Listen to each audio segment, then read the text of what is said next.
السلام علیکم ورحمۃ اللہ وبرکاتہ۔ آج ہم ایک ایسی باطنی بیماری پر بات کریں گے جو بظاہر نظر نہیں آتی مگر اندر سے ایمان، اخلاق اور عمل کو برباد کر دیتی ہے، اور وہ ہے حسد۔ حسد کیا ہے؟ کسی دوسرے کے پاس نعمت دیکھ کر یہ خواہش کرنا کہ یہ نعمت اس سے چھن جائے، یہی حسد ہے۔ علماء کرام فرماتے ہیں کہ حسد کیا ہے؟ الحسد هو تمنی زوال النعمت عن الغیر، یعنی حسد یہ ہے کہ انسان دوسرے کی نعمت کی زوال کی تمنا کرے۔ اللہ تعالیٰ قرآن مجید میں ارشاد فرماتے ہیں ام یحسدون الناس علی ما آتاهم اللہ من فضل، کیا یہ لوگ ایک دوسرے سے حسد کرتے ہیں اس نعمت پر جو اللہ تعالیٰ نے انہیں دی ہے؟ یعنی حسد دراصل اللہ تعالیٰ کے فیصلے پر اعتراض ہے۔ جیسے بندہ دل میں کہتے ہیں اے اللہ تو نے اسے کیوں دیا، مجھے کیوں نہیں دیا؟ میرے بھائیوں، شیطان کی پہلی نافرمانی بھی اسی حسد کی وجہ سے تھی۔ جب اللہ تعالیٰ نے فرشتوں کو سجدہ کرنے کے حکم دی تو ابلیس نے انکار کر دیا۔ کیوں؟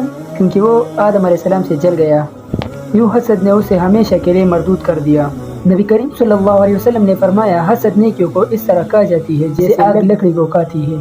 سوچو کتنی عبادتیں، کتنی نیکیاں، کتنی دعائیں حسد کی آگ میں جل کر راکھ ہو جاتی ہے۔ میرے بھائیوں، حسد صرف دوسرے کے لیے نقصان دہ نہیں بلکہ سب سے پہلے حسد کرنے والا بھی اس آگ میں جلتا ہے۔ دوسرے کا دل خوش اور حسد کرنے والے کا دل بے سکون۔ یاد رکھیے، اللہ جسے چاہے، جو چاہے، جب چاہے۔